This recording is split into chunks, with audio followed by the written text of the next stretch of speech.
പോയ ഇൻഡസ്ട്രികളിലെല്ലാം പെർഫോമൻസ് കൊണ്ടും റെക്കോർഡുകൾ കൊണ്ടും നമ്മളെ ഞെട്ടിപ്പിച്ച നടനാണ് ദുൽഖർ സൽമാൻ. ഇപ്പോൾ ഇതാ ദുൽഖർ നായകനാകുന്ന കാന്തയുടെ റിലീസ് തീയതി പുറത്തുവിട്ടിരിക്കുകയാണ് അണിയറ പ്രവർത്തകർ. 1950 കാലഘട്ടത്തിലെ മദ്രാസിലെ പശ്ചാത്തലത്തിലാണ് കാന്തയുടെ കഥ അവതരിപ്പിക്കുന്നത്. സെൽവരാജ് മണിയാണ് ചിത്രം സംവിധാനം ചെയ്തത്. ചിത്രം നിർമ്മിച്ചിരിക്കുന്നത് സ്പിരിറ്റ് മീഡിയ ആൻഡ് വെയ്ഫെയർ ഫിലിംസ് ആണ്.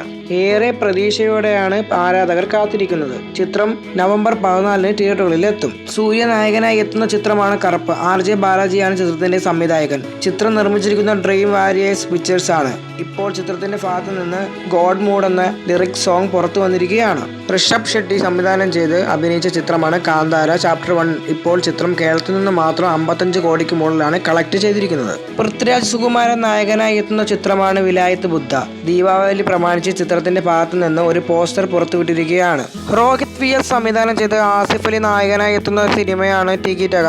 ദീപാവലി പ്രമാണിച്ച് ചിത്രത്തിന്റെ ഭാഗത്തു നിന്ന് ഒരു പോസ്റ്റർ പുറത്തുവിട്ടിരിക്കുകയാണ് ടീം. ഏറെ പ്രതീക്ഷയോടെ ആരാധകർ കാത്തിരിക്കുന്ന ചിത്രമാണിത്. ടൊവിനോ തോമസ്, ബേസിൽ ജോസഫ്, വിനീത് ശ്രീനിവാസ് തുടങ്ങിയവർ പ്രധാന വേഷത്തിൽ എത്തുന്ന അതിരടി എന്ന ചിത്രത്തിന്റെ ടൈറ്റിൽ ടീസർ കഴിഞ്ഞ ദിവസം പുറത്തു വന്നിരുന്നു. ഇന്ന് ചിത്രത്തിന്റെ ഷൂട്ടിംഗ് ആരംഭിച്ചിരിക്കുകയാണ്.